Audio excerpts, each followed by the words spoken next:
ప్రేమించిన ఆయన మీ పిల్లల ప్రయాణాలన్నిటిలో తోడుగా ఉండి క్షేమకరంగా ఈ రిసెప్షన్కు జంబూల్దిన్నె గ్రామానికి నడిపించినందుకు మిమ్మల్ని స్తుతిస్తూ ఉంటున్నాం. అలాగే చేరు వచ్చిన బంధుమిత్రాదులందరినీ బట్టి ప్రార్థిస్తున్నాము తండ్రి. మరి అందరి సమక్షంలో వివాహానికి సంబంధించినటువంటి మీరు రాయించిన కొన్ని ప్రాముఖ్యమైనటువంటి సంగతులను మీ పిల్లలకు తెలియజేస్తూ ఉంటుండగా చెప్పబడుతున్న ప్రతి మాటను నాయన ఆలోచించగలుగుటకు సహాయత దయచేయమని చేరి వచ్చిన ప్రతి ఒక్కరిని మీ దయగలిగిన హస్తాలకు అప్పగించుకుంటూ క్రీస్తు యేసు వారి పరిశుద్ధమైన నామంలో ప్రార్థన అడిగి వేడుకొనుచున్నాము తండ్రి, ఆమేన్.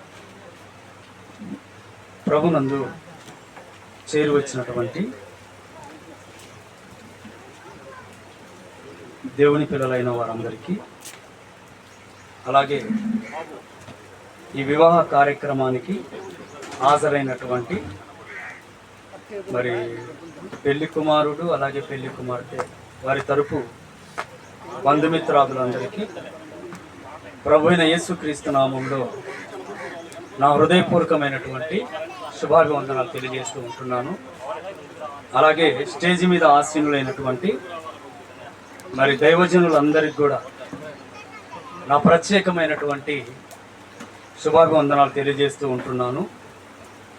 అలాగే ప్రియులారా, మరి మన మధ్యలో మరి ఆసీనులుగా ఈ చక్కటి కార్యక్రమానికి మరి నాంది పలకడానికి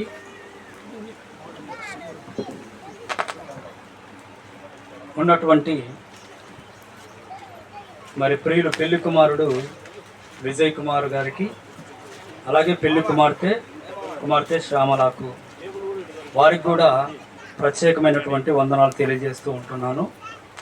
ఇకపోతే ప్రియమైన దేవుని వారలారా, మరి కొన్ని నిమిషాలు దేవుని యొక్క అమూల్యమైనటువంటి సంగతులు, వివాహానికి సంబంధించి మనుషులు తెలుసుకోవలసిన మరి ప్రాముఖ్యంగా మరి క్రీస్తునందున్నటువంటి క్రైస్తవ కుటుంబాలు తెలుసుకోవలసినటువంటి కొన్ని ప్రాముఖ్యమైనటువంటి విషయాలను ఈ మధ్యాహ్న కాల సమయంలో మనం ఆలోచిద్దాం ప్రియులారా. వివాహము అనగానే అది ఘనమైనది అన్న సంగతి క్రైస్తవులైన వారందరికీ తెలుసు ప్రియులారా. దేవుడు ఆ విషయాన్ని ప్రస్తావించారు కనుక ఈ ఘనమైనది అన్నటువంటి మాట ప్రతి ఒక్కరికి కూడా తెలిసిన మాట. అయితే ఈ వివాహం వెనుకాల ఉన్నటువంటి ఉద్దేశం మాత్రం అనేక మందికి తెలియదు అని చెప్పాలి ప్రియులారా. ఈ వివాహం వెనుకాల ఉన్న దేవుని ఉద్దేశం ఏంటి, అది ఇప్పుడు మనం ఆలోచించబోతూ ఉంటున్నాం. ఎందుకంటే ఈరోజు ప్రపంచంలో ప్రతిరోజు కొన్ని వేల లేదా లక్షల వివాహాలు జరుగుతూనే ఉన్నాయి. మరొక విచిత్రం ఏంటంటే వివాహాలు జరుగుతూ ఉన్నాయి, వివాహమైన తర్వాత విడాకులు జరుగుతూనే ఉన్నాయి. అంటే రెండు ఈ ప్రపంచంలో జరుగుతూనే ఉన్నాయి ప్రియులారా.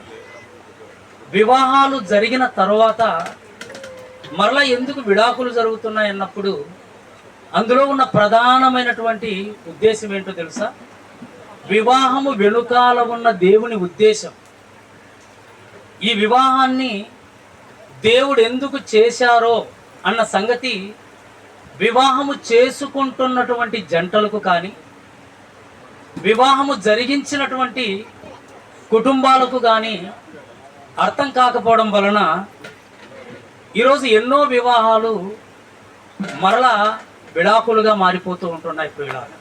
అందుకే వివాహము చేసుకుంటున్నవారు, వివాహము జరిగిస్తున్నవారు, అంటే రెండు కుటుంబాల వారు, అలాగే వివాహం చేసుకుంటున్నటువంటి వధూవరులు ఖచ్చితంగా తెలుసుకోవాల్సిన విషయం ఏంటంటే ఈ వివాహము గురించి దేవుడికి ఉన్నటువంటి సంకల్పం ఏంటి, ఈ వివాహం మీద దేవుడికి ఉన్నటువంటి ఉద్దేశం ఏంటి, ఇది ఖచ్చితంగా తెలుసుకోవాల్సినటువంటి పరిస్థితి ఉంది ప్రియులారా.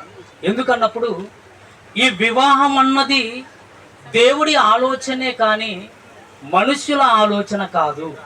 మొట్టమొదటి విషయం ఏంటన్నప్పుడు వివాహం అన్నది దేవుడి ఆలోచన, దేవుని సంకల్పం, దేవుని ఉద్దేశమే కానీ ఇది మనుష్యులలో పుట్టిన ఆలోచన కాదు, ఇది మనుష్యుల ఉద్దేశము కాదు, మనుష్యుల యొక్క సంకల్పము కాదు ప్రియులారా.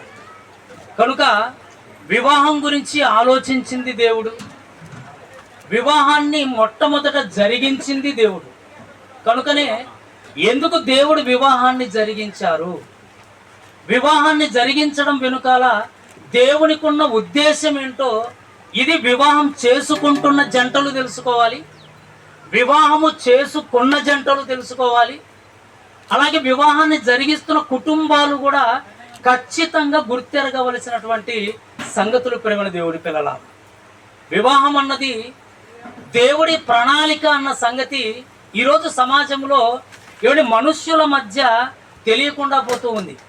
వివాహం వెనుకాల దేవుడున్నాడు అని, ఈ వివాహ కార్యక్రమాన్ని ప్రారంభంలో జరిగించింది దేవుడే అని, ఈ వివాహం కోసము దేవుడే ఒక ప్రణాళికను సిద్ధపరిచాడు అని, ఈ సంగతులన్నీ ఈరోజు సమాజంలో దూరం అయిపోతున్నాయి ప్రేమ దేవుడి పిల్లలారా.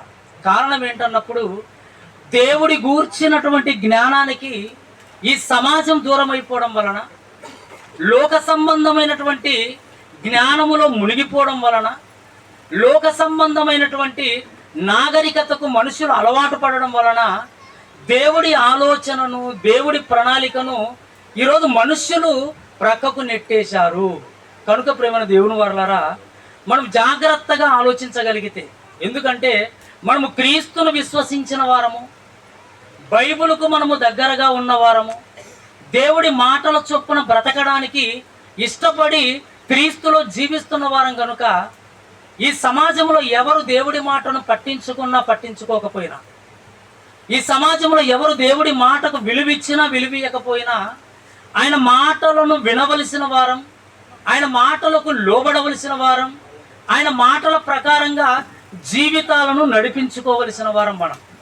ప్రియులారా, ఎవరైతే దేవుడి మాటకు లోబడి బ్రతుకుతారో వారి జీవితాలు ఎప్పుడు బాగుంటాయి ప్రియులారా. ఆయన మాట విని ఎవరైతే బ్రతుకుతారో వారి కుటుంబాలు బాగుంటాయి. ఎందుకంటే దేవుడు అనగానే మన అందరికీ తండ్రి. ఆయన ఏ కుటుంబములో ఉన్న తండ్రి అయినా తన పిల్లలు బాగుండాలనుకుంటాడే తప్ప, తన పిల్లలు ఆనందంగా బ్రతకాలనుకుంటాడే తప్ప వాళ్ళ బ్రతుకులు చెడిపోవాలని ఏ ఒక్కరూ అనుకోరు. ఇది వాస్తవమైతే మరి తండ్రులందరికీ తండ్రి అయిన వాడు దేవుడు. మరి ఆ దేవుడి ఆలోచన ఏంటన్నప్పుడు భూమి మీద ఉన్న ప్రతి ఒక్కరు కూడా సంతోషంగా బ్రతకాలి, ప్రతి ఒక్కరూ ఆనందంగా బ్రతకాలి. అలా బ్రతకాలంటే మనం వినవలసింది దేవుడి మాట. కనుక ప్రేమ దేవుని వారలారా, మరి ఈ వివాహం గురించి ఎవరు ఆలోచించారన్నప్పుడు దేవుడేనండి. మనం బైబిల్లోనికి వెళ్ళి చూడగలిగితే ప్రారంభములో దేవుడు పురుషుణ్ణి నిర్మించినట్టుగా మనకు తెలుసు. ప్రారంభములో దేవుడు పురుషుణ్ణి నిర్మించాడు. పురుషుణ్ణి నిర్మించిన తరువాత దేవుడు చేస్తున్న ఆలోచన కనబడుతుంది మనకి ఇక్కడ. ఒకసారి ఆదికాండము 2వ అధ్యాయము, ఆదికాండము 2వ అధ్యాయము 18వ వచనాన్ని మనం చూడగలిగితే ఒక మాట రాయబడింది చూడండి. మరియు ఇక్కడ ఈ ఆలోచన ఎవరిది అన్నది మనం ఒక్కసారి గమనించాలి. మరియు దేవుడైన యెహోవా నరుడు ఒంటరిగా నుండుట మంచిది కాదు, వానికి సాటి అయిన సహాయమును వాని కొరకు చేయుదననుకొనెను. ఈ ఆలోచన ఎవరిది చెప్పండి? ఈ ఆలోచన ఎవరిది అన్నప్పుడు మనుష్యుడిదా దేవుడిదా? దేవుడిది. దేవుడు ఆలోచిస్తున్నాడు. దేవుడు ఎవరి గురించి ఆలోచిస్తున్నాడు? ఒంటరిగా ఉన్న మనుష్యుడి గురించి ఆలోచిస్తున్నాడు. ఒంటరిగా ఉన్న ఆదాము గురించి ఆలోచిస్తున్నాడు. అంటే వివాహము అన్న ఈ విషయము గురించి మొట్టమొదట ఆలోచించింది దేవుడే తప్ప మనుష్యుడు కాడు. అందుకే వివాహము వెనుకాల ఉన్నది దేవుని సంకల్పం. ఇది మనుష్యుల ఆలోచన కాదు, ఇది మనుష్యుల మెదడులో పుట్టింది కాదు. ప్రేమ దేవుని పిల్లల, అందుకే ఆ మాటను మరలా చదువుదాం. మరలా చూడండి ఆ మాట. దేవుడైన యెహోవా నరుడు ఒంటరిగా నుండుట మంచిది కాదు, వానికి సాటి అయిన సహాయమును వాని కొరకు చేయుదననుకొనెను. దేవుడు అనుకుంటున్నాడు అంటే ఆదాము అనుకోలేదా? ఆదాము దేవుడి దగ్గరకు వచ్చి అడగలేదా? నేను ఒంటరిగా ఉన్నాను, నాకు వివాహము చెయ్యు అని ఆదాము దేవుణ్ణి అడుగుతున్నాడా? దేవుడే ఆదాముకు వివాహం చెయ్యాలని ఆలోచిస్తున్నాడా అని మనం చూడగలిగితే, వివాహము అనే ఈ ఆలోచన ఎవరిలో పుట్టింది అన్నప్పుడు దేవుడిలో పుట్టింది. దేవుడే ఆలోచిస్తున్నాడు. ఆలోచిస్తూ ఏమంటున్నాడంటే, నరుడు ఒంటరిగా ఉండుట మంచిది కాదు అన్నాడు. ప్రియుల, నరుడు ఒంటరిగా ఉండుట మంచిది కాదు, నరుడు ఒంటరిగా ఉంటే మంచిది కాదు అన్నాడు. ఎవరికి మంచిది కాదు? ఎవరికి మంచిది కాదు? ఈరోజు మనమేం ఆలోచిస్తామో తెలుసా? కుమారుడికి పెళ్లి చేయకుండా ఉంటే మంచిది కాదు అని మనం అనుకుంటాం. ఎవరికి మంచిది కాదంటే నీకు మంచిది కాదు. ఎందుకు? ఉన్న ఊర్లో వాళ్ళు ఏమనుకుంటారు, వాడికి ఇన్ని సంవత్సరాలు వచ్చాయి, ఇంకా పెళ్లి గురించి ఆలోచించలేదు, నీ గురించి తప్పుడుగా మాట్లాడుకుంటూ ఉంటారు. అలాగే బిడ్డ గురించి నువ్వు పెళ్లి చేయకుండా ఉన్నావు అనుకో, నీ ముందు అనకపోయినా వెనకేమనుకుంటుంటారు చెప్పండి? అమ్మాయికి ఎంత వయసు వచ్చింది, ఇంకా పెళ్లి గురించి ఆలోచించడం లేదు, ఈయనేం తండ్రి అండి అని నీ గురించి తప్పుడుగా అనుకుంటారు. కనుక ఇక్కడ మనం లోక సంబంధంగా మనం ఆలోచించామనుకోండి, ఒంటరిగా ఉండుట మంచిది కాదు అంటే ఎవరికి మంచిది కాదంటే, ఒకటి తండ్రికి మంచిది కాదు, రెండవది ఒంటరిగా పెట్టడము వివాహం చేయని అబ్బాయికి కూడా మంచిది కాదు. ఇది ప్రస్తుతం ఉన్న ఆలోచన. పెళ్లి చేయకుండా అలాగే ఉన్నాం అనుకోండి, ఎవరికి మంచిది కాదంటే మొత్తం ఇద్దరికి మంచిది కాదు. తల్లిదండ్రులకు మంచిది కాదు, అది సమాజం ఏదో మాట్లాడుకుంటుంది. రెండోది కుమారుడికి మంచిది కాదు. ఎంత వయస్సు వచ్చినా పెళ్లి చేయకుండా ఉంటే చివరికి తల్లిదండ్రులు ఏమనుకుంటారు, లేదా సమాజం ఏమనుకుంటుంది, వాడు పెళ్లి చేయకుండా అలాగే ఉంచారు, వాడు ఏ తప్పైనా చేస్తాడేమో అనుకునే వాళ్ళు కూడా ఈ సమాజంలో లేకపోలేదు ప్రియులారా. కనుకనే ఇక్కడ లోక సంబంధంగా మనం ఆలోచిస్తున్నప్పుడు మనకేదో ఒరిగిపోతుందని మనం అనుకుంటాం. కానీ ఇక్కడ దేవుడు చెబుతున్న మాటను మనం ఆలోచిస్తే, అసలు దేవుడి ఉద్దేశంలో, దేవుడి సంకల్పంలో ఆయన కూడా అంటున్నాడు, నరుడు ఒంటరిగా ఉండుట మంచిది కాదు అని. మంచిది కాదు అంటే ఆదాము ఏమైనా చెడిపోతాడన్న దాని అర్థం. ఈ రోజు మంచిది కాదు అన్నాం అనుకోండి, పిల్లలు చెడిపోతారండి. వయస్సు వచ్చిన పెళ్లి చేయకపోతే ఎందరో చెడిపోతున్నారు, ఎందరో ప్రేమలో పడిపోతున్నారు, ఎందరో తల్లిదండ్రులు చెప్పకుండా వారికి వారే వెళ్ళిపోతున్నారు, పెళ్లిళ్ళు చేసుకుంటున్నారు. ఇవన్నీ మనం సమాజంలో చూస్తున్నాం కదా. ఇవన్నీ ఈరోజు సమాజంలో కనబడుతున్నాయి. అంటే ఈరోజు పెళ్లి చెయ్యకపోతే వాడు తప్పు చేస్తాడనో, వాడు లేకపోతే ఎవరినో ప్రేమించేస్తాడనో, ఎవరినో తీసుకెళ్ళిపోతాడేమోనో, లేకపోతే ఇంటికే తీసుకొచ్చేస్తాడేమో భయం తల్లిదండ్రుల్లో ఉంది.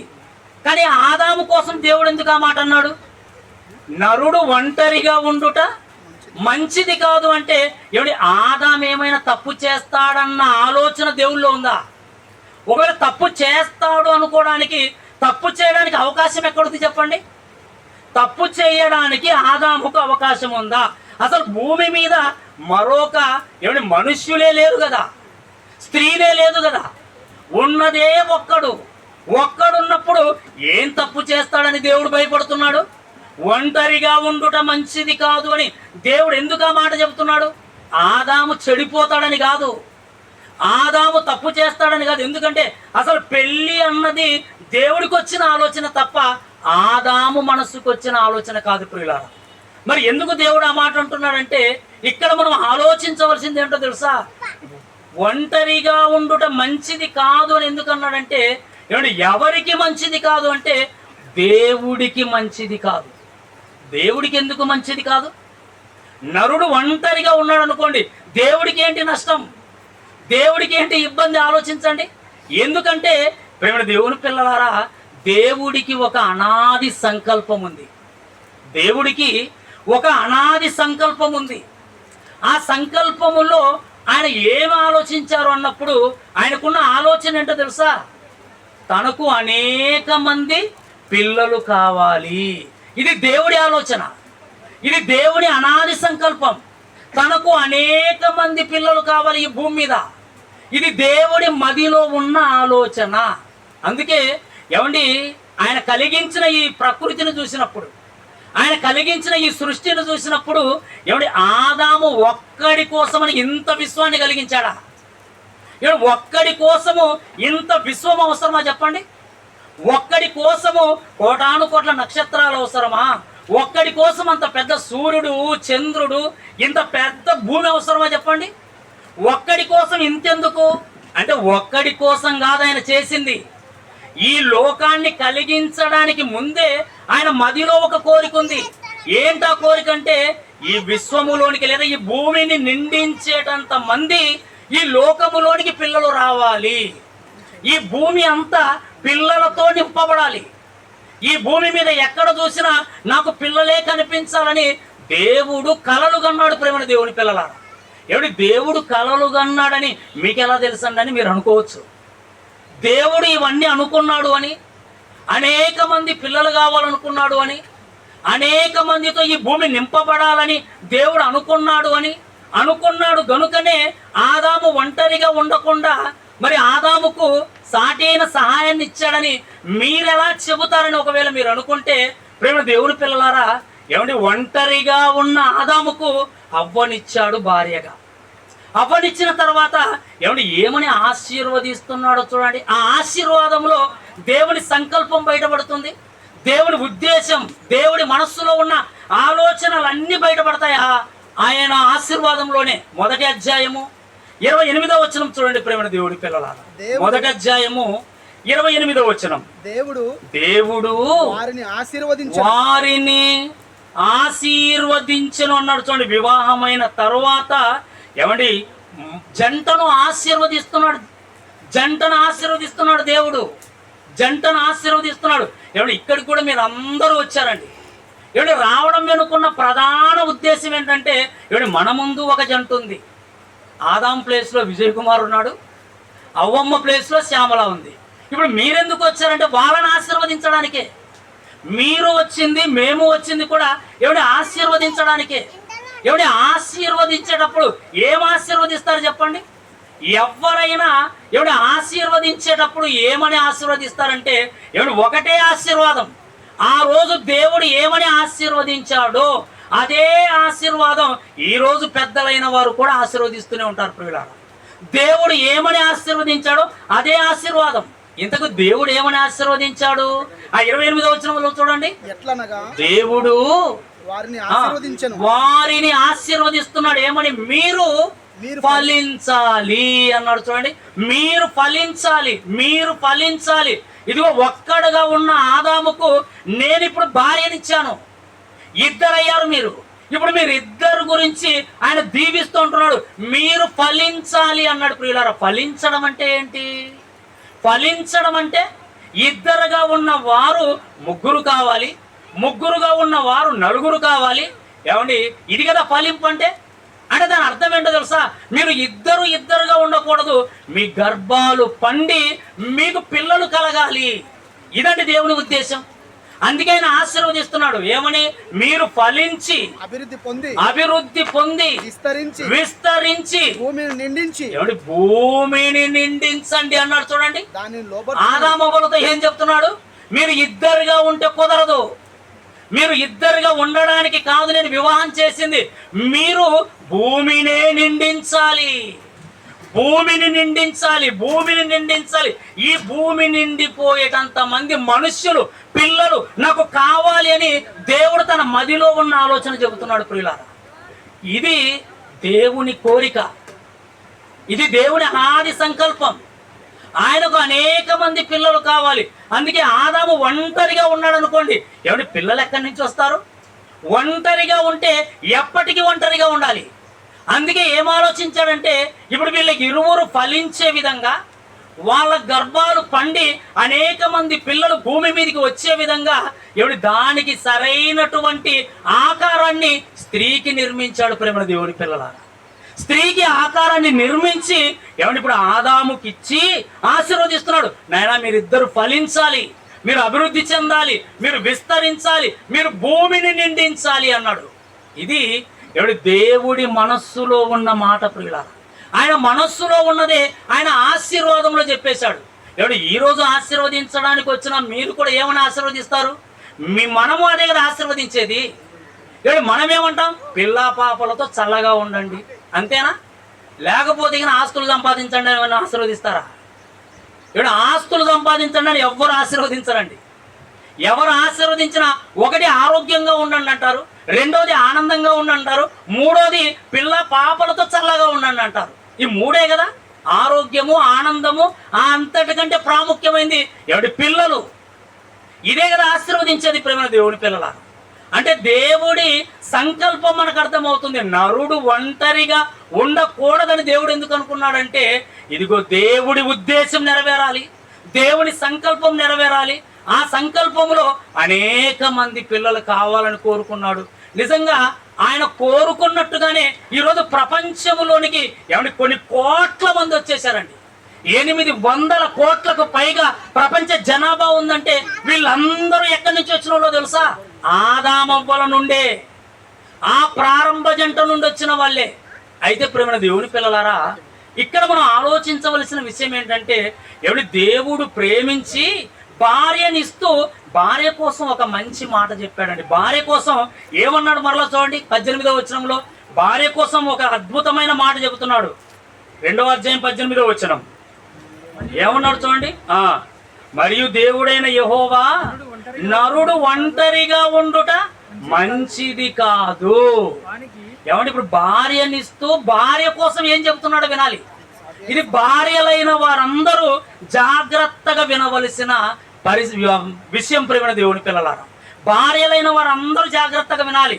నిజంగా దేవుడు మీ గురించి కన్న కళ ఏంటో, దేవుడు మీ మీద పెట్టుకున్న ఆలోచనలు ఏంటో, దేవుడు మీ గురించి సంకల్పించిన సంకల్పం ఏంటో ఇక్కడ బయటపడుతుంది. ఎందుకంటే పురుషుడైనా స్త్రీ అయినా ఇద్దరు దేవుని కొరకు పుట్టిన వాళ్ళు, ఇద్దరు దేవుని కొరకు బ్రతకడానికి వచ్చిన వాళ్ళు, ఇద్దరు కలిసి దేవుని ఇష్టాన్ని నెరవేర్చవలసిన వారు.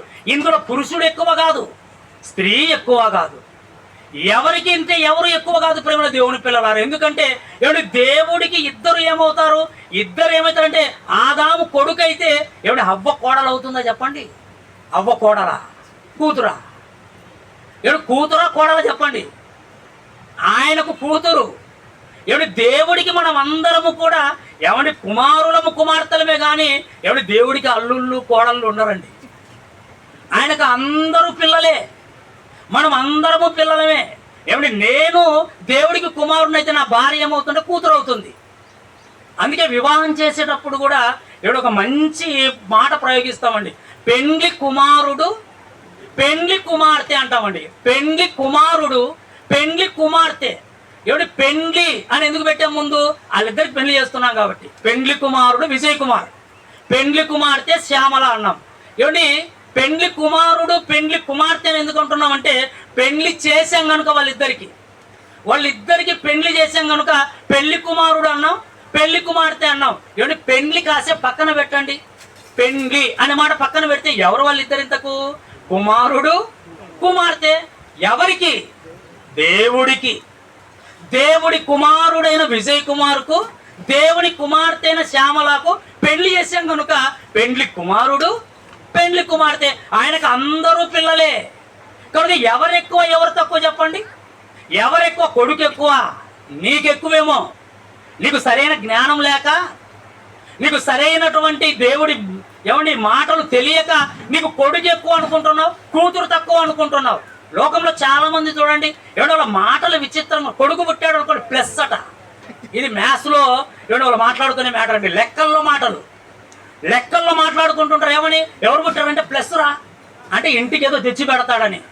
నిన్ను చల్లగా లాస్ట్లో బువ్వ పెడితే చాలు, నీకు అది చూసుకో, నిన్ను బయటపడేస్తాడు. నువ్వు ప్లస్ అనుకుంటున్నావు, నీకు ఎప్పుడు మైనస్ వాడు. నువ్వు ప్లస్ అనుకుంటున్న కూతురు అనగానే ఏమంటాడు మైనస్ అట. ఇది ఇంట్లోంచి ఎత్తుకుపోతుందనా?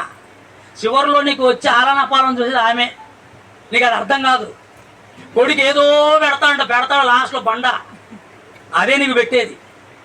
ఇప్పుడు దేవుని పిల్లలారా, చాలా మంది చూడండి, దేవుడి జ్ఞానం తెలియదు కానీ దేవుడి కోసం పెంచరు కానీ ఏమిటి కొడుకు అనగానే ప్లస్ అనుకుంటారు, కూతురు అనగానే మైనస్, ఇంట్లో అంతా ఎతకపోతుందని.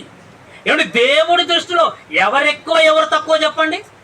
ఆయన దృష్టిలో ఇద్దరు సమానమే. ఇప్పుడు పురుషుడు ఆదామును దేవుడు చేసిన, ఏమిటి ఆ తర్వాత హవ్వను దేవుడు చేసిన, ఒకరు ఎక్కువ ఒకరు తక్కువ అని చెప్పలేదు.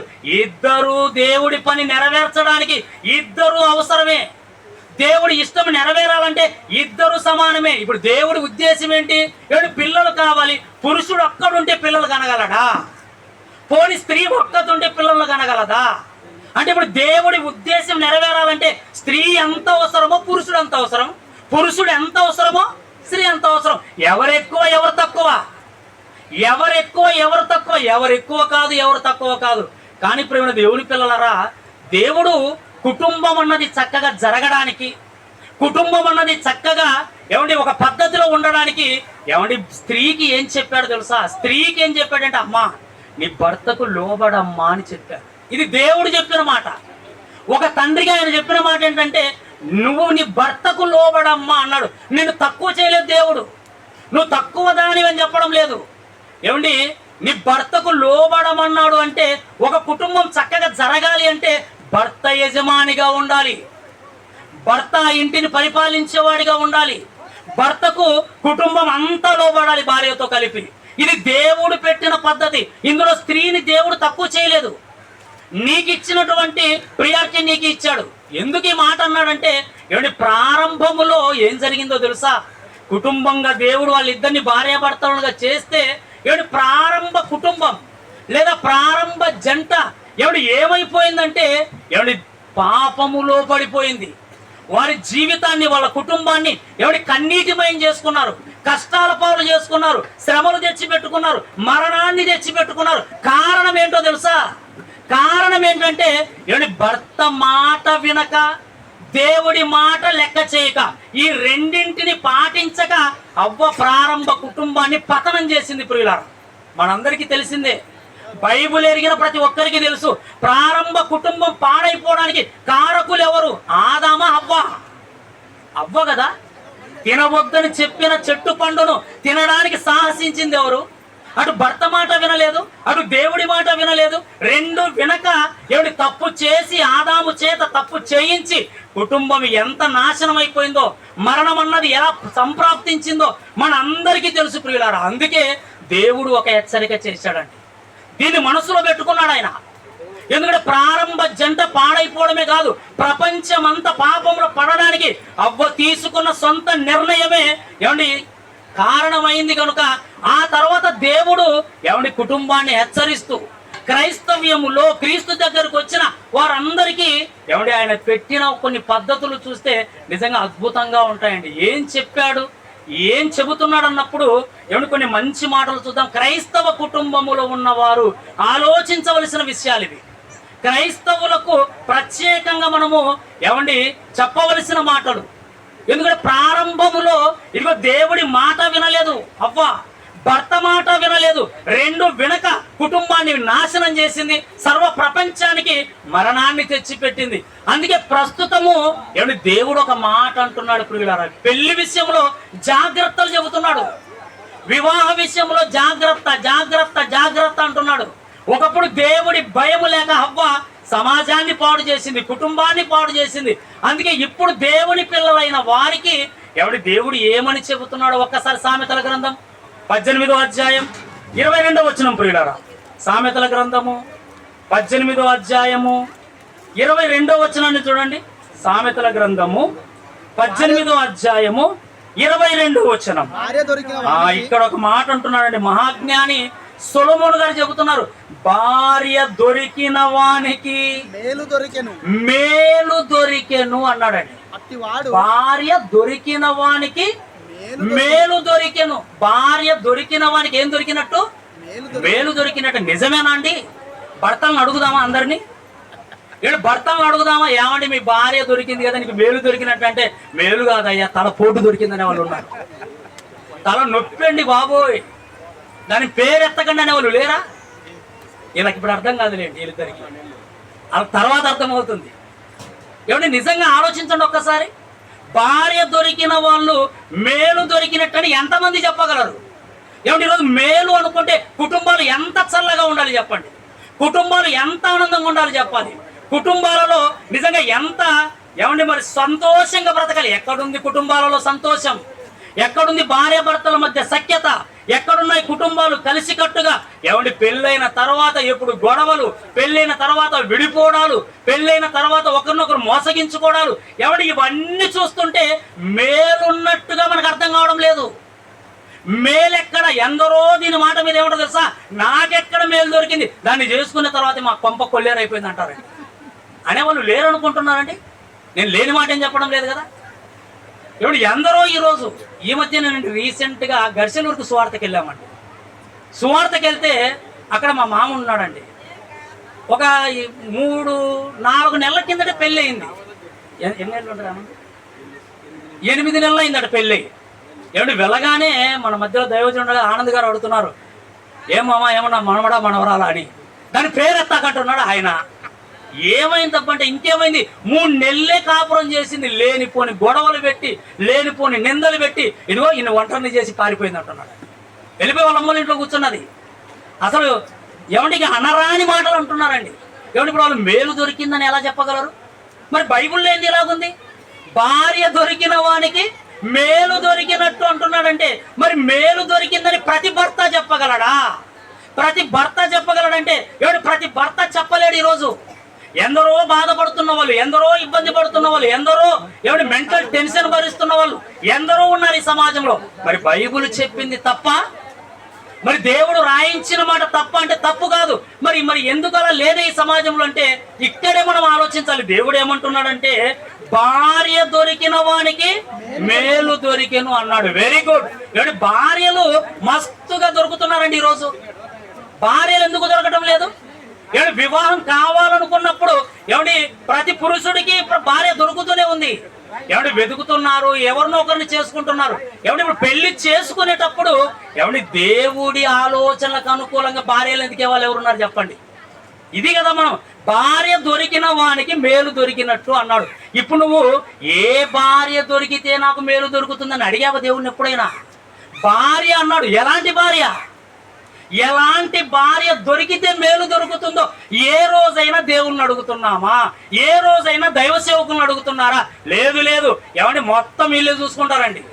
మొత్తం వీళ్ళే చూసుకొని పెళ్లిళ్ళు చేసుకొని పెళ్లి రోజు మాత్రం పాస్టర్ గారు వచ్చి తొందరగా తాళి కట్టి ఇచ్చేయండి. మళ్ళీ అర్ధగంట కూడా పట్టదు. ఈ మధ్య పెళ్లికి వెళ్ళిపోయామండి. ఏమన్నా అర్ధగంటలో పెళ్లి అయిపోవాలట. మమ్మల్ని 10 గంటలకు రమ్మన్నారండి పెళ్లి దగ్గరికి. 10 గంటలకు వెళ్ళిపోయాం నేను, దైవ సేవకులు ఆనంద్ గారు. ఏమిటి 10 గంటలకు వెళ్తే 12:30కు చర్చిలోకి వచ్చి అర్ధ గంటలు అయిపోయారు, 20 నిమిషాలు అయిపోయారు, మీ ఇష్టం అంటున్నాడండి. అంటే మేము 10 గంటలకు వచ్చి 12:30 దాకా కాపు కాస్తే పెళ్లి ఎంతలో చేసేయాలంటే ఇప్పుడు? అంటే ఆలస్యం అంతా వాళ్ళు చేసి పెళ్లి మాత్రం 20 నిమిషాల్లో ముగించేయండి, 15 నిమిషాల్లో ముగించేయండి. ఇప్పుడు దేవుని పిల్లలారా ఎలా ఉన్నాయి చెప్పండి ఈరోజు కుటుంబాలు? ఏమిటి పెళ్లిలోనన్నా 4 దేవుడి మాటలు వినిపిద్దామనే ఆలోచన కుటుంబాలకు ఉందా? నిజంగా యాకోబు అన్న గారు ఎంత మంచి నిర్ణయం తీసుకున్నారండి. ఇవి ఎక్సలెంట్ అండి. ఇలాంటివి జరగాలి ప్రతి వివాహములో. ఏమంటే పెళ్ళైన జంటకు కానీ పెళ్ళైనటువంటి ఏమండి వచ్చిన పెద్దలందరికీ వినబడవలసింది దేవుడి మాట. ఆయన మాటలు లేకే ఈరోజు కుటుంబాలు పాడైపోతున్నాయి.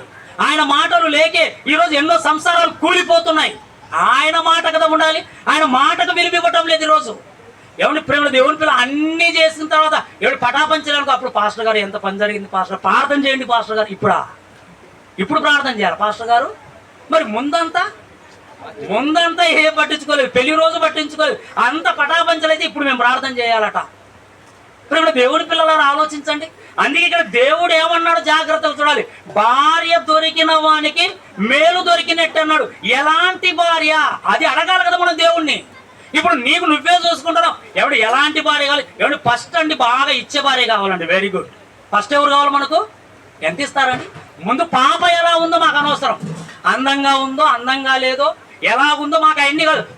ఫస్ట్ మనం అడిగేది ఏంటి చెప్పండి? ఎంత ఇస్తారు చెప్పండి అంటే నీకు తెచ్చే భార్య కావాలన్నమాట.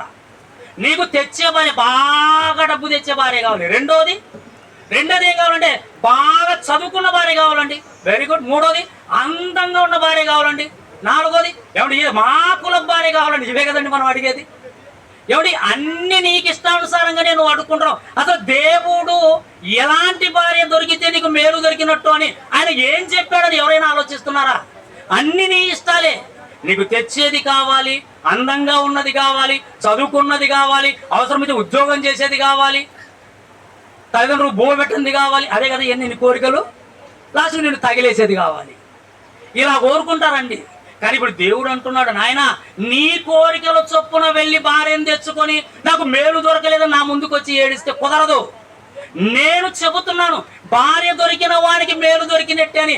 ఎలాంటి భార్య అని నన్ను అడుగు, నేను చెబుతాను అన్నాడు. ఇప్పుడు అడుగుదాం దేవుణ్ణి, ఎలాంటి భార్య తండ్రి, ఎలాంటి భార్య దొరికితే మేలు దొరికినట్టు ఒక పురుషునికి? అంటే ఒక పురుషుడు పెళ్లి చేసుకునేటప్పుడు ఏమండి ఎలాంటి భార్యను చేసుకోవాలో ఫస్ట్ క్వాలిఫికేషన్ ఏది చూడాలో. ఇచ్చేది చూడకు. ఇచ్చేది చూసావు అనుకో, ఆ తర్వాత నిన్ను 3 చెరువులు నీళ్లు దాపి మంచం మీద పడబెడతాడు. నీకు తర్వాత అర్థమవుతుంది అది. నువ్వు బాగా ఇచ్చేదంటావు, ఆ తర్వాత బాగా ఏడిపించేది కూడా అదే. నువ్వు ఇదే కదా చూస్తున్నావు. ఈరోజు పెళ్లి అంటే డబ్బు, పెళ్లి అంటే డబ్బు. ఏమిటి డబ్బు 10 రూపాయలు అటో ఇటోనండి. మాకు అమ్మాయి మంచిది కావాలని అడిగే వాళ్ళు ఉన్నారండి. అమ్మాయి ఒకరు అటు ఇటు అందంలో ఉన్నా పర్వాలేదండి, 1 లక్ష ఎక్కువ ఇచ్చేవాళ్ళు ఉంటే చూడండి. వీళ్ళ కుటుంబాలు ఏం బాగుపడతాయి చెప్పండి? ఆ కోడలు వాళ్ళకేం పువ్వు పెడతారు చెప్పండి? ఈరోజు ఇదే కదా జరిగేది సమాజంలో. ఎవడు ఇప్పుడు దేవుడు ఏమంటున్నాడు చూడండి. 19వ అధ్యాయంలోనికి రండి ఒక్కసారి. 19వ అధ్యాయంలోనికి, 19వ అధ్యాయం 14వ వచనం చూడండి. ప్రేమ దేవుని పిల్లలారా, 14వ వచనం. గృహమును విత్తమును పితరులిచ్చిన స్వాస్థ్యము సుబుద్ధి గల భార్య యెహోవా యొక్క దానము. నాయన నేను ఇచ్చే భార్య ఎలా ఉంటుందో తెలుసా? నేను ఇచ్చాను అనుకో, నన్ను అడిగావు అనుకో, నేను చూపెడతాను. నన్ను అడిగావు అనుకో, నేను చెబుతాను ఎలాంటి భార్యం చేసుకోవాలో. ఎలాంటి భార్యం చేసుకోవాలంటే సుబుద్ధి గల భార్యం చేసుకోను ఆయన అంటున్నాడు. ఆయన బుద్ధి ఆలోచిస్తామండి మనం, అసలు బుద్ధి గురించి పట్టించుకుంటామండి. పెళ్ళైన తర్వాత ఏమండి గయ్యాలని నాకు తగలగట్టారండి. తగలగట్టారా? నువ్వే కదా ఓ ఎవరు కూడా చేసుకున్నావు, ఎక్కువ ఇచ్చారని. ఎక్కువ ఇచ్చారు నువ్వు అన్నావు. ఇప్పుడు ఏమంటున్నావు? నాకు గయ్యాలని తగలగట్టారంటున్నావు. మరి అంత ఎక్కువ ఇచ్చినప్పుడు గయ్యాలి కాక నీకు సుబుద్ధి కలిగింది వస్తుందా? వాళ్ళు కూడా వదిలించుకోవడానికి 1 లక్ష ఎక్కువ పడేశారు నీకు అర్థం కాలేదు అది. దేవుని పిల్లలారా, దేవుడు ఏమంటున్నాడు చూడండి. సుబుద్ధి కలిగిన భార్య, సుబుద్ధి కలిగిన భార్య యెహోవా యొక్క దానము. అంటే నెంబర్ 1 నువ్వేం చూడాలి పెళ్లి చేసుకునేటప్పుడు అంటున్నాడు. పెళ్లి చేసుకుంటున్న వాళ్ళు ఏం చూడాలట? మంచి బుద్ధి, సుబుద్ధి, సుబుద్ధి. ఇక రెండవది చెప్తున్నాడండి. రెండవది 14వ అధ్యాయం 2వ విషయం చూద్దాం, ముగించేస్తానండి. ఇక 2వ విషయం చూద్దాం. 14వ అధ్యాయం 1వ వచనం చూడండి. 14వ అధ్యాయం 1వ వచనం. జ్ఞానవంతురాలు తన ఇల్లు కట్టును, తన ఇల్లు కట్టును, తన ఇల్లు కట్టును. ఎవరు ఇల్లు కడతారు? జ్ఞానవంతురాలు. జ్ఞానవంతురాలు, జ్ఞానవంతురాలు నువ్వు అనుకుంటావు. ఎంఏ చేసిందా, ఎంఎస్సి చేసిందా, బీటెక్ చేసిందా, ఎంటెక్ చేసిందా? అది జ్ఞానం కాదు బైబిల్ ప్రకారంగా, అది వెర్రితనం. ఏమంటే ఎంఏలు బిఏలు ఇది జ్ఞానం అనుకుంటున్నావా? ఈరోజు గొప్ప కథ చెప్పుకోవడానికి. ఏమంటే మీ కోడలు ఏంది? మా కోడలు అంటే ఎంటెక్ అండి. నీకు అస్సలు బువ పెట్టదండి. నీకు అర్థం కాలేదు అది. ఎంటెక్ చేసి ప్లేట్లు ఎక్కడ కడుగుతా చెప్పు? ఎంటెక్ చేసింది అన్నావు. ఆమె ఇప్పుడు టెక్కులోనే ఉంటుంది తప్ప కిందికి దిగి నీకు ప్లేట్లు కడుగుతుందా, నీకు అన్నం పెడుతుందా? నీకు కాదు కదా. ఏమంటే నువ్వు చేసుకుని నీ కొడుకు కూడా పెట్టదు, పెట్టుకో అంటుంది అంతే. చూడటం లేదా సీరియళ్ళల్లో మీరు? అయినా వాస్తవాలే. అందుకే దేవుడు ఏమంటున్నాడు? జ్ఞానవంతురాలు తన ఇల్లు కట్టును అన్నాడు. జ్ఞానవంతురాలు ఇల్లు కట్టున్నాడు. కింద వెంటనే ఉన్నాడు 3 రాలు తన చేతులతో ఇల్లు ఓడబెట్టుకుంటా కుటుంబాన్ని చిందరవందర చేసేస్తుందండి. మామకు అత్తకు అందరికి తగాదాలే, ఇంట్లో గొడవలే. ఈమె ఎంటర్ అయిందంటే ఇంట్లో గొడవలే. అందుకేమన్నాడు ఆయనను? 3 రాలు అన్నాడు. 3 రాలు ఎవడు ఇంటిని తగలబెట్టేదిగా ఉంటే జ్ఞానవంతురాలు ఇంటిని కడుతుంది అన్నాడు. అంటే ఇప్పుడు ఏమండి మనం ఎప్పుడైనా ఒక భార్యను ఎలా మనము సెలెక్ట్ చేయాలన్నప్పుడు ఒకటి సుబుద్ధి కలిగిందై ఉండాలి, రెండవది జ్ఞానవంతురాలై ఉండాలి. ఏమంటే సుబుద్ధి జ్ఞానం, సుబుద్ధి జ్ఞానం, బుద్ధి జ్ఞానం, బుద్ధి జ్ఞానం. ఈ 2 కలిగిన ఏమిటి అమ్మాయిని ఏరుకోవాలండి. అమ్మాయి కోసం వెతకాలండి. డబ్బు గురించి ఆలోచించకండి అసలు. డబ్బుల గురించి పట్టించుకోకండి. ఏమండి డబ్బులు ఏముందండి, నువ్వు కావాలంటే తర్వాత సంపాదించుకోవచ్చు. నువ్వు ఎంత ఇచ్చినా దాన్ని పోగొట్టుకుంటావు.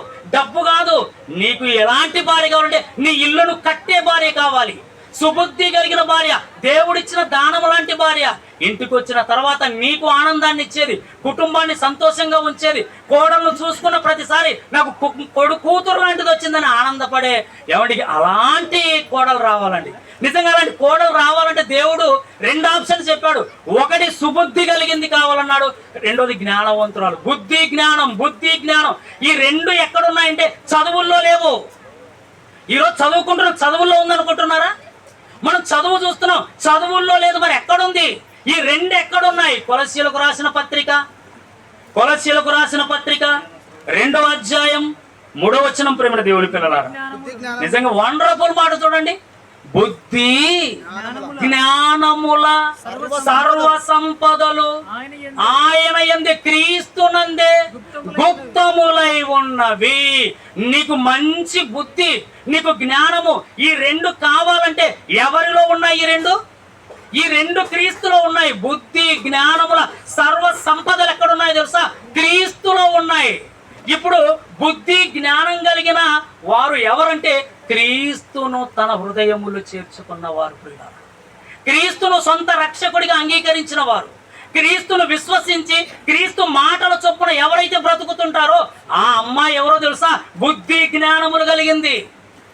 బుద్ధి జ్ఞానం ఎవరికి ఉంటుందంటే క్రీస్తును అంగీకరించిన వారికి, క్రీస్తును వెంబడిస్తున్న వారికి, క్రీస్తు మాటలకు లోబడుతున్న వారికి, క్రీస్తు అంటే విలువిచ్చేవారు, క్రీస్తు అంటే భయపడేవారు, వాక్యం అంటే ఒక చక్కటి ఆలోచన కలిగి దేవుడికి అనుక్షణం భయం కలిగి బ్రతికే అలాంటి స్త్రీలో ఏముంటాయో తెలుసా? బుద్ధి జ్ఞానం. అంటే ఇప్పుడు ఎలాంటి స్త్రీ, ఎలాంటి అమ్మాయిని వెతుక్కోవాలంటే ఏమంటే బుద్ధి జ్ఞానం కలిగిన అమ్మాయి అంటే క్రీస్తులో భక్తిగా బ్రతుకుతున్న అమ్మాయిని వెతకాలి. ఏమంటే విజయ్ కుమార్ అదృష్టం ఏంటో తెలుసా? ఆయన వెతికాడో లేదో కానీ ఏమంటే వెతకుండానే దొరికిందండి శ్యామల. ఇది కూడా మాకు తెలుసు కదా శ్యామల గురించి. చిన్ననాటి నుంచి నిజంగా యాకోబన్న గారి కుటుంబం కానివ్వండి, వాళ్ళ పిల్లలు కానివ్వండి, నిజంగా దేవుడిలో ఎంత భక్తి కలిగిన వారో, దేవుడి కోసం ఎంత ఖర్చు చేసేవారో, దేవుడి కోసం ఎంత కష్టపడేవారో, ఇవన్నీ ఎవరి ఆ సంఘానికి వస్తున్న వాళ్ళందరికీ తెలుసు. ఇది నేను చెప్తున్న మాటే కాదు, సంఘానికి వస్తున్న ఆలగడ్డలో క్రీస్తు సంఘానికి వస్తున్న ప్రతి ఒక్కరికి తెలుసు వాళ్ళ కుటుంబం గురించి. అందులో శ్యామల గురించి అందరికీ తెలుసు. అంటే బుద్ధి జ్ఞానముల సర్వ సంపదలకు క్రీస్తులో వారసురాలైంది. నిజంగా అలాంటి వారసురాలు ఎవరి విజయ్ కుమార్కు దొరకడము ఇప్పుడు ఖచ్చితంగా మేమేం చెప్పగలం అంటే మేలు దొరికినట్టే. అంటే విజయ్ కుమార్ నవ్వుకోవచ్చు హ్యాపీగా, అమ్మయ్య అని. అంటే ఇంత గొప్పగా మేము మాట చెప్తున్నాం కనుక రేపు శ్యామల కూడా ఇదిగో దైవ సేవకులు ఆ రోజు ఇలా చెప్పారు, ఇప్పుడేమో సీన్ అంతా రివర్స్లో ఉందనే మాట ఎప్పుడు తీసుకురాకూడదు. నిజంగా నువ్వు ఎంత భక్తిగా బ్రతికావో, ఎంత చక్కగా వాక్యంలో వర్ధిల్లావో, నిజంగా ఇదే విషయంలో నీ మామవారి ఇంటికి వెళ్ళిపోయిన తర్వాత కూడా వాళ్ళు కూడా నిన్ను చూసి నిజంగా నిన్ను ఆ కోడలుగా తెచ్చుకున్నందుకు ఆనందపడాలి తప్ప బాధపడకూడదు. పిల్లలు క్రీస్తులో ఉన్న ఏ ఒక్కరు కూడా తమను బట్టి ఎవరు బాధపడకూడదు. నిన్ను బట్టి బాధపడుతున్నారంటే ఒకటి జ్ఞాపకం చేసుకో, నువ్వు క్రీస్తులో బ్రతకటం లేదు. నువ్వు క్రీస్తులో నిజంగా బ్రతికితే నిన్ను బట్టి మీ ఆయన బాధపడడం ఏంటి, నిన్ను బట్టి మీ అత్తమామ బాధపడడం ఏంటి, నిన్ను బట్టి ఎవరో బాధపడడం ఏంటి? ఎవడి క్రీస్తు బాధపడ్డాడే తప్ప ఎవరిని బాధపరచలేదు. ఇదే కదా క్రీస్తులో మనం నేర్చుకున్నాం. ఆయన అవమానింపబడ్డాడే తప్ప ఎవరిని అవమానించలేదు, ఆయన నిందింపబడ్డాడే తప్ప ఎవరిని నిందించలేదు. ఇది నిజమైతే ఆ క్రీస్తును ధరించుకున్న మనం కూడా మనం బాధపడినా పర్వాలేదు, నిన్ను బట్టి ఎవరు బాధపడకూడదు. అందుకే ఎవరు దొరికితే మేలంటున్నాడంటే బుద్ధి జ్ఞానములు గల స్త్రీ దొరకాలి. అది ఎక్కడుందంటే క్రీస్తులో ఉంది. అంటే క్రీస్తులో భక్తిగా బ్రతికే అమ్మాయిని కోరుకోవాలి, అమ్మాయి కోసం వెతకాలి. నిజంగా ఈరోజు క్రైస్తవుల్లో ఎవరున్నారు చెప్పండి? పేరుకు క్రైస్తవులే. ఆ మధ్య ఒక పాస్టర్ గారి ఎవరు పెళ్లి సంబంధం వచ్చిందండి, అది తగిలి మాకే తగిలిందండి మా ఇద్దరికి. ఎంత ఇస్తారు ముందు చెప్పాలట. ఏమంటే ఈ దైవ సేవకులేనా వాళ్ళు? నువ్వు దైవ సేవకుడు అయితే ముందు ఎంత ఇస్తావో కాదయ్యా, పిల్ల భక్తిలో ఉందా లేదా అడుగు. ఏమంటే అమ్మాయి చక్కగా చర్చికి వస్తుందా, అమ్మాయి ప్రభువుని నమ్మిందా, అమ్మాయి రక్షణలో ఉందా, అమ్మాయి పరిచర్యలో పాల్గొంటుందా, అమ్మాయి ఒక సేవకుడికి భారీగా అన్ని విషయాల్లో అడ్జస్ట్ అవుతుందా, ఇది కదా అడగాలి. ముందు ఎంత ఇస్తారో చెప్పండి, ముందు వాళ్ళు ఎంత ఇస్తారో చెప్పండి, అది కనుక్కోండి. ఏమంటే ఎంత ఇస్తారో చెప్పండి అంటే వీళ్ళకేమైపోయింది, బైబిల్ ఏమర్థమైంది చెప్పండి అంటే ఈరోజు పాస్టర్లు కట్నంతో కోసమే కొట్లాడుతున్నారు, చివరికి విశ్వాసులు కట్నాల కోసమే కొట్లాడుతున్నారు. అందుకే క్రైస్తవ కుటుంబాల్లో కూడా విడాకులే విడాకులు. ఎందుకు చెప్పండి? ఇప్పుడు ఏమంటే దేవుడికి చోటు లేదు, డబ్బుకు చోటు ఇచ్చారు. చోటు ఇవ్వవలసింది దేవుడి మాటకైతే నువ్వు డబ్బుకు చోటిస్తే ఎలా బాగుంటాయి ఆ కుటుంబాలు? పైకే క్రైస్తవులు, లోపలంతా ఏమంటే అపవాది సంబంధులే. కనుక ప్రేమన దేవుని పిల్లలారా, నిజంగా ఇలాంటి భార్య దొరకాలి, అది దేవుడు చెప్తున్నాడు. మరొక మంచి మాట సామెతల గ్రంథం ముగించే ముందు 31వ అధ్యాయం 10వ వచనం చూడండి. మరొక మాట చెప్తున్నాడు. ఈ రెండు ఎవరిలో ఉంటాయో ఆమెకు ఒక పేరు పెడుతున్నాడండి. ఎవరికైతే జ్ఞానం ఉంటుందో, ఎవరికైతే బుద్ధి ఉంటుందో, ఎవరైతే క్రీస్తులో బ్రతుకుతారో, ఈవిడ ఎలా బ్రతుకుతుందో మరొక మంచి మాట ఒకే పదంతో అంటున్నాడు, గుణవతి అన్నాడు. చూడండి, గుణవతి గుణవతి గుణవతి అంటే వివాహములో ఎవరైనా మొదట చూడవలసింది అబ్బాయిలో గాని అమ్మాయిలో గాని గుణం చూడండి. ప్రేమ దేవుడి పిల్లలారా, గుణాన్ని చూడండి, గుణాన్ని చూడండి, గుణాన్ని చూడండి. వాళ్ళ వెనక ఎంత ఉంది ఇది చూస్తున్నావేంటి? వాళ్ళ వెనక ఎంత ఉంటే ఏంటి? నువ్వెత్తకపోతావా, వాళ్ళు ఎత్తకపోతారా? వాళ్ళ వెనుక ఎంత ఉందో కాదు, గుణవంతుడా కాదా, గుణవంతుడా కాదా, ఇది కదా కావాలి. ఏమంటే తక్కువ సంపాదించినా పర్వాలేదండి, భార్య భర్తలుగా ఆనందంగా ఉండడం కావాలి. లక్షలు సంపాదించి తాగుబోతం చేసావనుకో, లక్షలు సంపాదించి ఒక తిరుగుబోతం చేసావనుకో, లక్షలు సంపాదించి ఒక గయ్యాల్ని తెచ్చుకున్నావు అనుకో, దేనికి చెప్పండి? పెళ్ళైన తర్వాత ఏడు ముగింపు వరకు ఏడవడమే ఏడవడం. అందుకే దేవుడు అంటున్నాడు, గుణవతి అయిన భార్య దొరుకుట అరుదు అని. ఎందుకన్నాడు? చాలా తక్కువ మంది ఉంటారు ఇలాంటి వాళ్ళు, చాలా తక్కువ మంది. అందుకే దేవుడు అంటాడు, గుణవతి అయిన భార్య దొరుకుట అరుదు, వెతుకు వెతుకు. అంటే ధనవతులు, ధనాన్ని ఇచ్చే వాళ్ళు దొరుకుతారు. అందగత్తెలు బోలెడు ఉన్నారు. ఏమంటే అందగత్తెలు ఉన్నారు, ధనవంతులు ఉన్నారు, ఇంకా చదువుకున్న వాళ్ళు ఉన్నారు, ఉద్యోగాలు చేసే వాళ్ళు ఉన్నారు. లేని వాళ్ళు ఎవరంటుంది బైబిల్? గుణవతి గుణవతి అరుదు, గుణవతి అరుదు. నీకెవరు కావాలి? గుణంతో ఏం పనండి, ధనం ఉంటే చాలు, బ్యూటీ ఉంటే చాలు, ఇంకేం కావాలి? ఏమంటే ఇవి కోరుకుంటున్నావా? ఉద్యోగం కావాలి, డబ్బు కావాలి, ఏమంటే ఏవో కోరుకుంటున్నావు. కానీ దేవుడు అంటున్నాడు, నాయన గుణవతి అయ్యా, గుణవతి. నువ్వు పెళ్లికి ముందే అందం, పెళ్లి తర్వాత గుణమే చూస్తావు మనం. అందం ఎవరు చూస్తారు చెప్పండి? పెళ్లి ఎంత, పెళ్లికి ముందే కదా అందాన్ని చూసి పొంగిపోయేది. అది పెళ్ళి అయినా తర్వాత తెలుస్తుంది. పెళ్లికి ముందు మాత్రం నా భార్య ఇలా ఉండాలని కలలు అంటాం, నా భర్త ఇలా ఉండాలని కలగంటాం. పెళ్ళైన తర్వాత అలా బుద్ధి చూసి ఎలా టోని చేసుకున్నాడని బాధపడతాం. అప్పుడు మనకు ఆకారం కనిపించదు, అప్పుడు పై రూపాన్ని పట్టించుకోము, బుద్ధి చూస్తుంటాం, బుద్ధి చూస్తుంటాం. కొంతమంది అంటారు, ఎవడి మా అల్లుడు నల్లగా ఉంటాడు కానీ బంగారండి. అవునా? అవును. వీడు తెల్లగా ఉంటాడు, ఆయన భయంకరుడు అండి. భయంకరుడు మనకెందుకు? వాడు వైట్గా ఉంటే ఏంటి, నల్లగా ఉంటే ఏంటి? ఎవడి బుద్ధిమంతుడు కదా కావాలి. ఏమండి అమ్మాయి తెల్లగా ఉంటే ఏంటి, అందగత్తి ఏంటండి? రాక్షసి కాకుండా ఉంటే కదా మనకు కావాలి. అందాల రాక్షసిని చేసుకుంటావా? రోజు తింటానే ఉంటుంది నిన్ను బుర్ర. కనుక దేవుడు ఏమంటున్నాడు, గుణవతి అయిన భార్య దొరుకుట అరుదు, అట్టిది ముత్యముల కంటే అమూల్యమైనది. నీకు ముత్యాలు తెచ్చే భార్య కోసం చూస్తున్నావేమో, నీకు డబ్బులు తెచ్చే భార్యను చూస్తున్నావేమో, బంగారు మెడ నిండా వచ్చే భార్యతో చూస్తున్నావేమో. వద్దయ్యా, నీ భార్యే ఒక ముత్యము కావాలి. ముత్యాల కంటే ఏమండి గొప్పది ఎవరట? ఎంత మంచి మాట, ముత్యము కంటే అమూల్యమైనది, ముత్యము కంటే అమూల్యమైనది. ఆమె తెచ్చే ముత్యాలు కాదు, నీ భార్య ఒక ముత్యం కావాలి, నీ భర్తే ఒక ముత్యం కావాలి. వాళ్ళు తెచ్చేవి ఎంతకాలం ఉంటాయి? ఎవడు బైబుల్ అండి, ఇది ఎవరండి పట్టించుకుంటారు? ఇది పట్టించుకోగానే కదా ఆ తర్వాత ఏడ్చేది అందరం. కనుక ఎంత మంచి మాట చెబుతున్నాడు. ఇప్పుడు ఆ గుణవతి ఏం చేస్తుందట? తర్వాత మాట చూడండి, 12వ వచనం 11.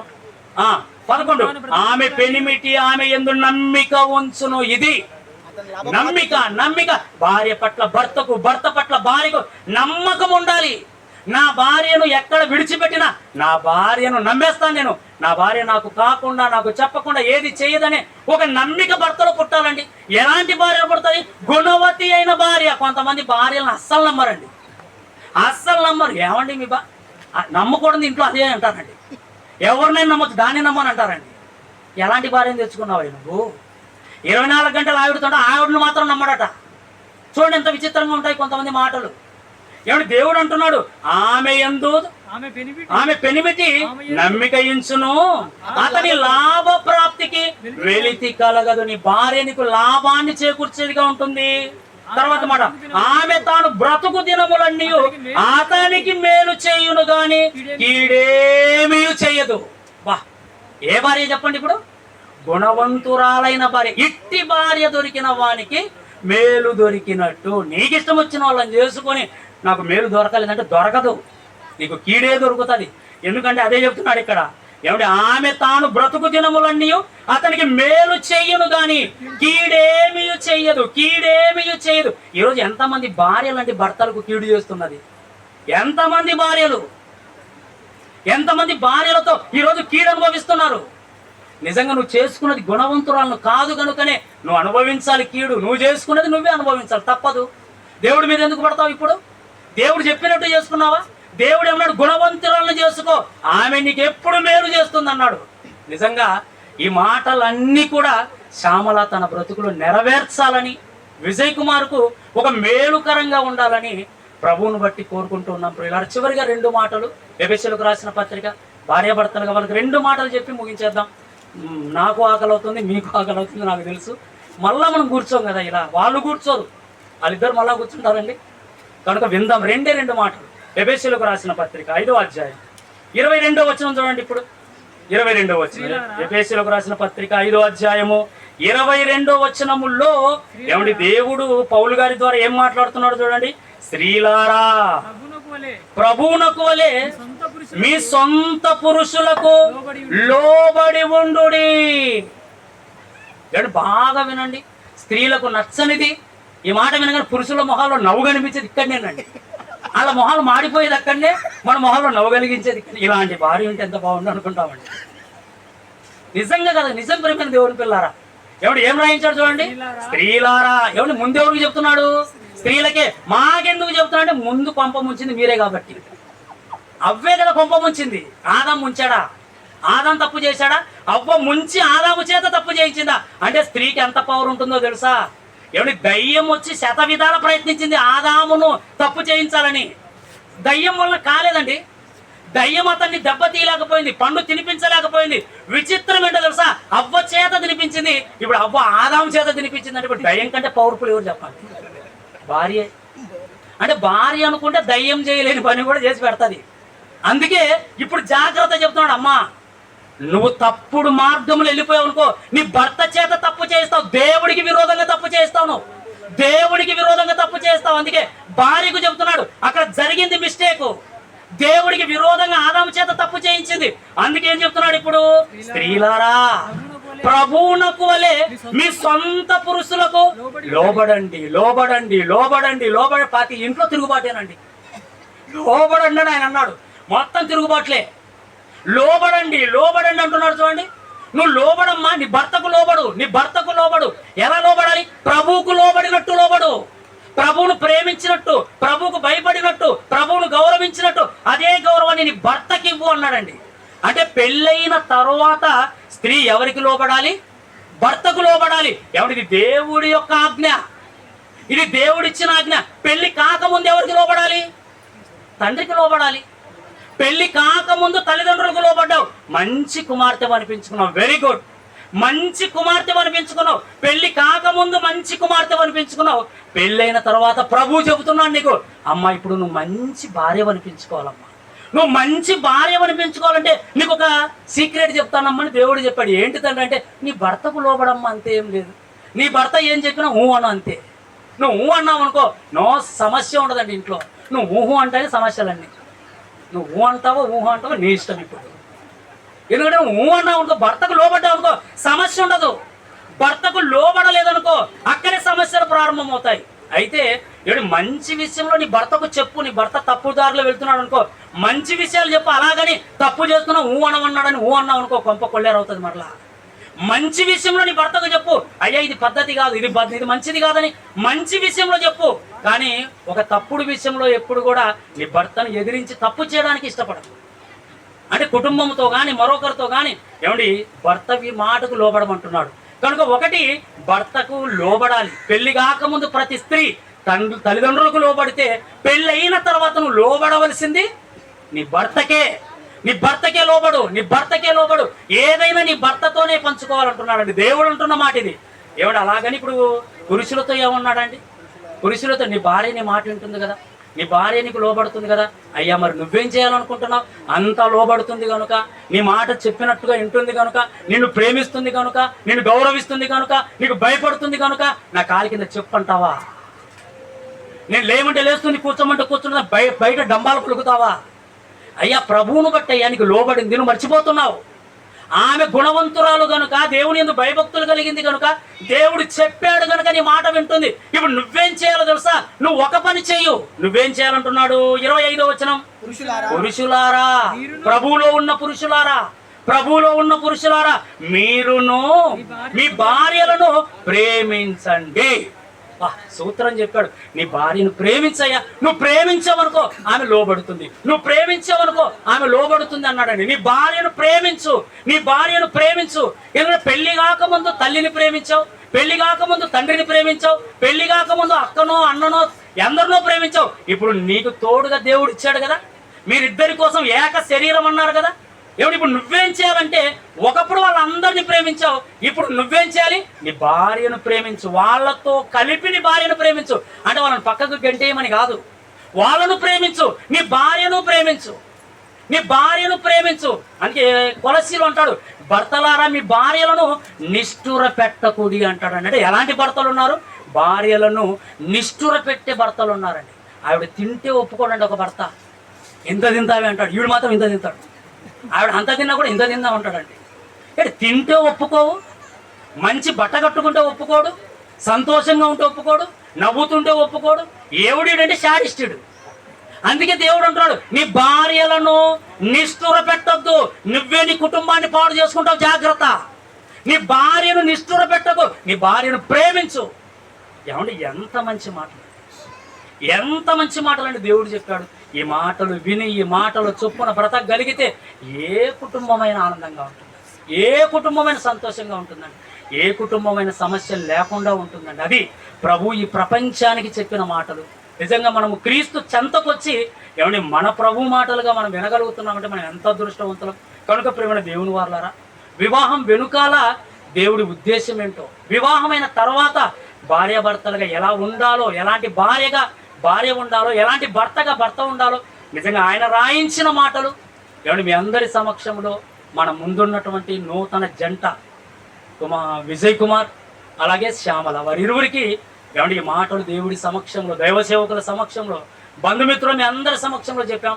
ఈ మాటలకు లోబడి వాళ్ళ కుటుంబాన్ని ఆనందమయం చేసుకొని, ఇటు ఏమండి యాకోబన్న మరి వారి కుటుంబాన్ని, అటు వాళ్ళ అత్తమామలు వాళ్ళ కుటుంబాన్ని, తల్లిదండ్రుల కుటుంబాన్ని, అత్తమామల కుటుంబాన్ని ఇద్దరు ఎల్లప్పుడూ ఆనంద పెట్టేవారిగా, ఎల్లప్పుడూ రెండు కుటుంబాలు సఖ్యతతో మంచిగా ఉండే విధంగా వాళ్ళు ఇరువురి చేతుల్లో ఉంది కనుక ప్రభువుకు లోబడి అలాగ బ్రతికి ఎల్లప్పుడూ ఆనందకరంగా ఉండాలని, ఎప్పుడు ప్రభువును విడిచిపెట్టకుండా ప్రభువును హత్తుకొని వారి జీవితాలు ఆధ్యాత్మికంగా వర్ధిల్లుతూ ఉండాలని కోరుకుంటూ ముగించుకుంటున్నాను. ప్రియులారా, థ్యాంక్ యూ.